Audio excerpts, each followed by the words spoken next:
Oi, eu sou o Felipe e quando eu tinha uns 3 ou 4 anos de idade, eu aprendi a ler e escrever. Era a forma mais rudimentar de leitura que eu poderia ter, claro, juntando algumas sílabas devagarzinho, mas eu lembro, bem porcamente, né, que foi ali que o monstrinho da imaginação começou a me devorar por dentro. E na 4ª série eu escrevi um livro, que na verdade eram umas 10 páginas só, mas pra um moleque gordo, catarrento, dos dentes tortos que nem eu, aquilo era minha magnum opus. Não era nada extremamente criativo, eu admito. Eu peguei meus amiguinhos da sala, transformei eles em personagens e criei uma distopia de vampiros, onde eu era o herói, a menina que eu gostava, beijo Laura, era a mocinha, e o menino que ela gostava, em vez de mim, era o vilão, que eu matava arrancando a cabeça dele durante um voo de balão de ar quente, e essa é basicamente a única parte que eu lembro com certeza da história. O que eu tô querendo dizer é que desde que eu me entendo por gente, eu escrevo histórias. Eu conto histórias, eu crio histórias. Quando eu ia brincar com os meus bonecos, não era bang bang pou pou. Tinha toda uma linha narrativa. O quê? Hora do lanche? Pera aí, deixa eu decorar onde a história parou. Porque quando eu voltar pra cá, a história tem que continuar. O que esse vasto público de 0 pessoas vai dizer se o grande diretor de ranhos correndo pelos dentes deixar passar algum furo de roteiro? E eu sei que provavelmente você aí também. Você já se perguntou o que aconteceu? Por que você não escreve mais? Porque você não desenha? Porque você não faz música? Quem matou a sua criatividade? Por que você parou de contar histórias? Eu recebo muitos comentários de vocês dizendo: Felipe, olha essa história que eu escrevi, diz o que você achou. E esse vídeo aqui é pra você.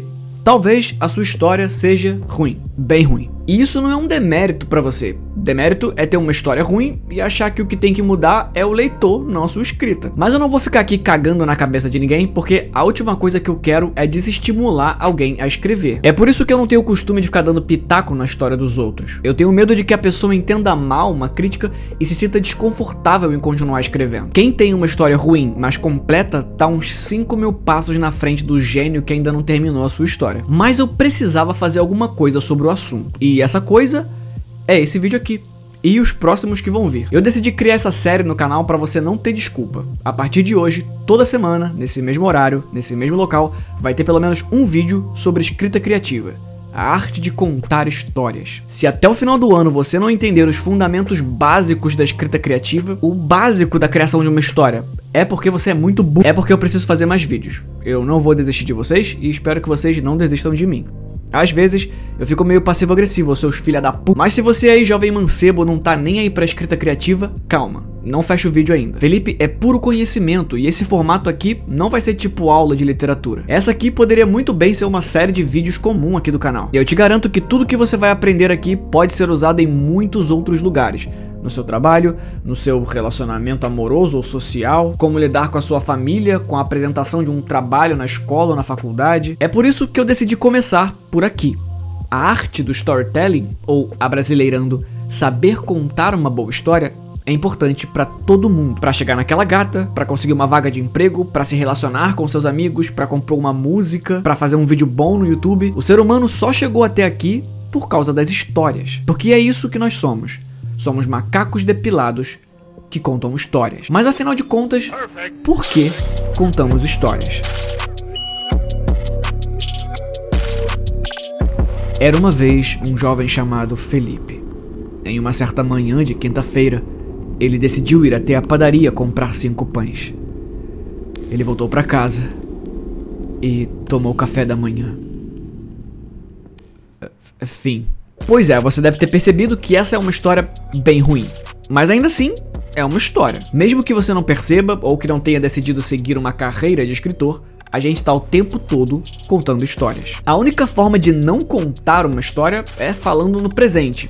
Eu tô olhando pra câmera e gravando um vídeo. Isso não é uma história, é uma descrição. Se você fala do que aconteceu ou do que vai acontecer, parabéns, você já tá contando uma história. Como consequência evolutiva, não seria absurdo imaginar que nossos antepassados humanos contavam histórias também. Bem antes de Stephen King, antes da Bíblia e antes da escrita mesmo, as pinturas em cavernas serviam basicamente para isso. Se você observar com cuidado, tem uma história sendo contada ali. A pintura rupestre mais antiga que temos conhecimento, cerca de 64.000 anos atrás, sequer foi feita por um de nós. Um Neandertal criou um stencil de sua mão, como quem diz: eu estive aqui. Linguistas e antropólogos ainda discutem cada uma dessas obras de arte e seus significados. Cada um desses humanos quis deixar a sua marca atemporal e conseguiram.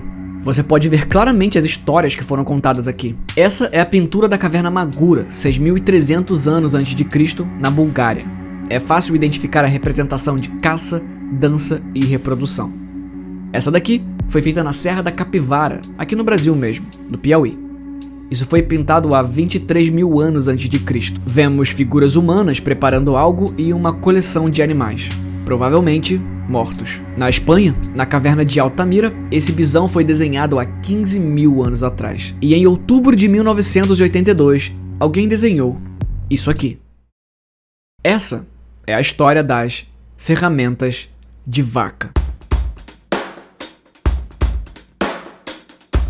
Gary Larson foi um dos cartunistas mais importantes do mundo. A sua obra é influente até hoje. Larson era adepto de um humor surrealista em suas obras, e apesar de algumas serem bem óbvias, outras faziam você quebrar a cabeça por alguns segundos tentando entender. Ele adorava brincar com paradoxos, falácias lógicas e situações absurdas e desconfortáveis. Mas ainda assim, certa vez ele publicou uma tirinha que causou um caos. Essa ilustração aqui foi publicada em outubro de 1982 no jornal Chronicle Features. A única indicação que o desenho continha era a legenda onde se lia Cow Tools, ferramentas de vaca. A pergunta que você deve estar se fazendo é a mesma que todos os leitores se fizeram na época. O que significa isso? Temos uma vaca em primeiro plano, ela está em pé, antropomorfizada, o seu olhar é indiferente. Ao fundo vemos um pequeno celeiro e à sua frente uma mesa de trabalho contendo um serrote. É um serrote isso? Do lado tem um galho talvez? E duas pedras ou uma pedra com... Olha, eu não faço ideia do que é isso. Mas eu sei que isso significa alguma coisa, né? Isso tem que fazer algum sentido. Assim como essa imagem em que você pode ver quantas vezes quiser que não vai conseguir reconhecer um único objeto, as pessoas que viram essa tirinha ficaram extremamente desconfortáveis com não conseguir de forma alguma entender. Nos 2 dias após a publicação do cartoon, a redação do jornal recebeu uma enxurrada de ligações, cartas e pedidos desesperados para que alguém explicasse a piada. Os leitores estavam frustrados e furiosos. Um deles escreveu em sua carta que levou a tirinha a mais de 40 doutores das mais variadas áreas, e nenhum deles era capaz de entender a mensagem por trás daquele desenho. Na edição seguinte, o Larson teve que soltar uma nota editorial para explicar a tirinha e acalmar os ânimos. A explicação é a seguinte: se vacas fizessem ferramentas, seriam feias. É sério. Era literalmente só essa a piada da tirinha. Hoje, em escrita criativa, o termo ferramentas de vaca é usado para descrever quando o autor de uma história insere algo completamente bizarro e aparentemente sem sentido, mas com características familiares o suficiente para deixar o espectador criando teorias sobre os significados. Um clássico que usou e abusou dessa técnica foi Lost. Outro que adora fazer isso é o Jordan Peele. O último filme dele, Nós, tá cheio de coisas assim que o pessoal discute até hoje. E por que essa técnica que, olhando na superfície, parece uma atitude preguiçosa do criador da história, isso de jogar pra plateia, funciona tão bem? Se a tirinha não tinha nenhum grande significado, por que as pessoas ficaram revoltadas com isso? Porque elas esperavam que tivesse alguma mensagem por trás. Em nenhum momento a tirinha te promete contar uma história. Por que você acha que tinha uma ali? É muito simples. Nós precisamos de histórias. Em 1944, psicólogos de Massachusetts reuniram um grupo de 34 pessoas. O experimento era bem simples e consistia em somente assistir um filme. O filme mostrava uma superfície 2D na qual 2 triângulos e um círculo passavam de um lado a outro. No meio dessa tela havia um retângulo parcialmente aberto e completamente parado.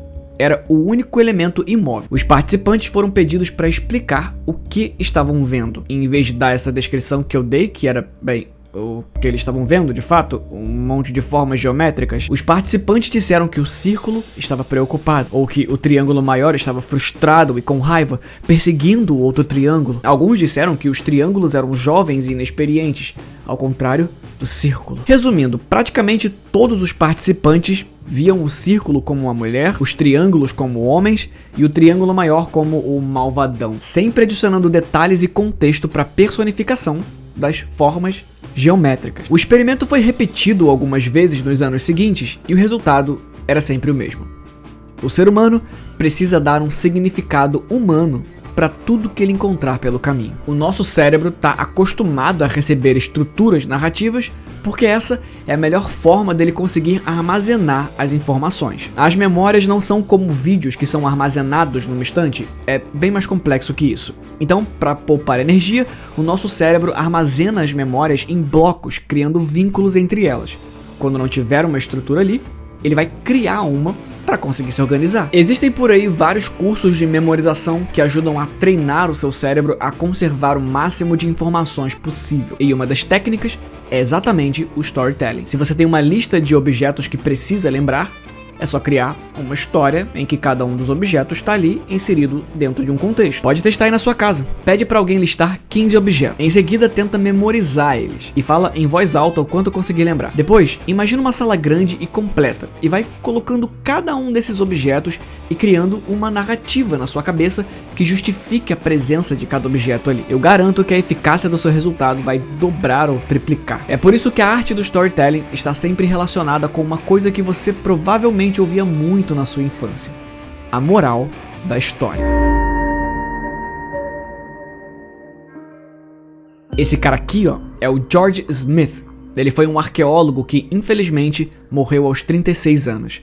Mas 4 anos antes de sua morte por disenteria em Alepo, na Síria, ele desenvolveu uma obsessão por esse pedacinho de pedra aqui. Essa e algumas outras pedras foram encontradas no Iraque e na Síria quando ele tinha 5 aninhos de idade. Esses 12 tablets formavam algo em escrita cuneiforme, em uma espécie de alfabeto com mais de 100 letras. E certo dia, o George Smith, adulto, se vira para um colega de trabalho e diz: "Eu sou a primeira pessoa a ler isso, depois de 2000 anos de esquecimento." O arqueólogo tinha feito algo que muitos acharam ser impossível. Ele tinha traduzido um escrito milenar. Esse escrito em questão não era qualquer coisa. Essa história que eu te contei é a história de como foi descoberta e traduzida a Epopeia de Gilgamesh, a história mais antiga que nós temos conhecimento. Uma história bem parecida com as de hoje, com arquétipos semelhantes, arcos narrativos similares e muito mais. Existe a teoria de que o conto foi criado ainda na pré-história e preservado através da tradição oral, até que pudesse, enfim, ser eternizado de fato quando a escrita surgiu. A Epopeia de Gilgamesh carrega uma porção de valores morais extremamente atuais: o poder da amizade, a inevitabilidade da morte, respeito à hierarquia, o amor como motriz. Na história mais antiga que conseguimos encontrar, nós reconhecemos ali a moral da história, porque geralmente é isso que buscamos em uma história. Queremos que ela nos ensine alguma coisa. Ainda tentando entender por que contamos histórias, um grupo de cientistas resolveu fazer um experimento. Existe um povo nas Filipinas conhecido como Agta, e eles foram objeto de estudo de Daniel Smith, um antropólogo, e sua equipe. Eram 2 comunidades com cerca de 1.250 pessoas, divididas em 18 vilarejos. Eles pediram que um grupo de 297 pessoas dessa tribo indicasse quais deles eram os melhores contadores de histórias. Eles poderiam escolher quem quisesse e quantos quisessem. Um novo grupo de 290 pessoas de diferentes vilas foi selecionado. Essas pessoas receberam 12 moedas. Cada moeda equivaleria a 125 gramas de arroz.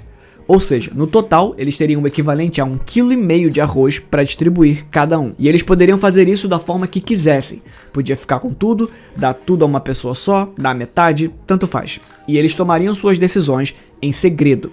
Ninguém da tribo saberia quem foi que deu o arroz, apenas os pesquisadores. O resultado é que uma média de 62,6% dos experimentados escolheram ficar com todo o arroz para si. Porém, quando avaliaram o resultado individual de cada grupo, os vilarejos que tinham melhores contadores de histórias compartilharam mais do arroz.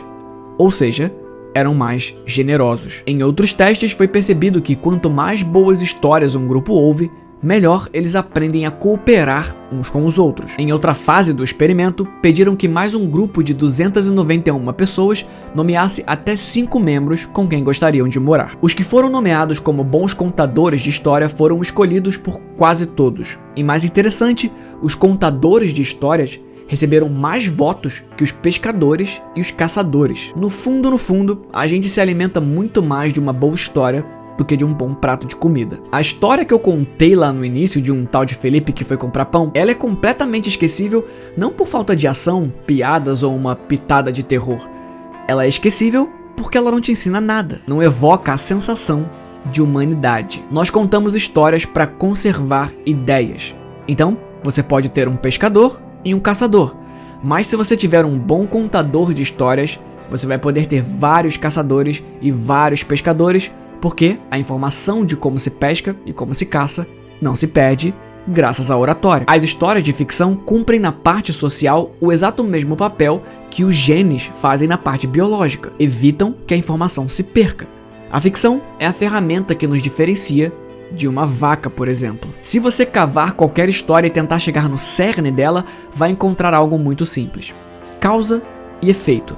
Esse é o método mais simples de aprendizado e explica por que adoramos histórias e aplaudimos quando a causa e o efeito estão bem amarrados. Nós contamos histórias para criar conexões entre outros seres humanos. Então, escreva o que quiser, da forma que quiser, mas a sua história precisa ser humana. Ela pode ser sobre um ET, como em ET, mas tem que ser sobre o poder da amizade. Ela pode ser só com animais, como em O Rei Leão, mas tem que ser sobre como devemos deixar o passado no passado e sermos felizes sem viver se culpando. A sua história pode até ser sobre um robô sozinho na Terra, como em WALL-E, mas tem que ser sobre como devemos cuidar da nossa casa. Histórias possuem padrões, estruturas, formatos, regras, e não existe coisa mais gostosa na ficção do que pisar em cima de tudo isso que eu falei e fazer algo diferente.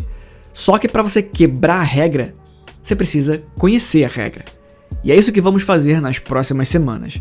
Eu decidi conversar um pouco com vocês sobre a arte de criar histórias. A gente se vê no próximo vídeo dessa série, onde vamos começar do começo. Onde deve começar a sua história? Ou também, porque não podemos perder uma oportunidade quando ela aparece. E se você acha que eu sou um bom contador de histórias, pode me dar uma porçãozinha de arroz verificando o primeiro link da descrição.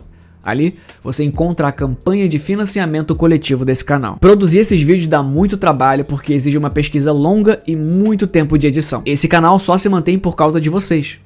Muito obrigado por tudo. Agora sim, fui. Oi, eu sou o Felipe e esses nomezinhos que você tá vendo passar aqui na tela são as pessoas que financiam esse canal. É a elas que você tem que agradecer. Se esse jovem escritor fez algum vídeo que foi importante para você de alguma forma, considere verificar o link na descrição da nossa campanha de financiamento coletivo. A meta é conseguir apoio para me dedicar integralmente ao canal. Apoiando a partir de R$7, você tem acesso a todos aqueles vídeos que eu tive que tirar do ar e também a um servidor do Discord que serve de bunker aqui do canal. É lá onde a gente tá sempre trocando uma ideia e compartilhando experiências. Ah, e eu pretendo fazer uns vídeos mais pesados lá também, que o YouTube jamais me deixaria colocar aqui. Se as coisas estão difíceis por aí, ou se não tem interesse em fazer parte disso, tudo bem também. O seu like e o seu compartilhamento também são uma boa moeda de troca, e ajudam muito. Lembrando que minhas redes sociais e meus livros também estão na descrição. Confere lá.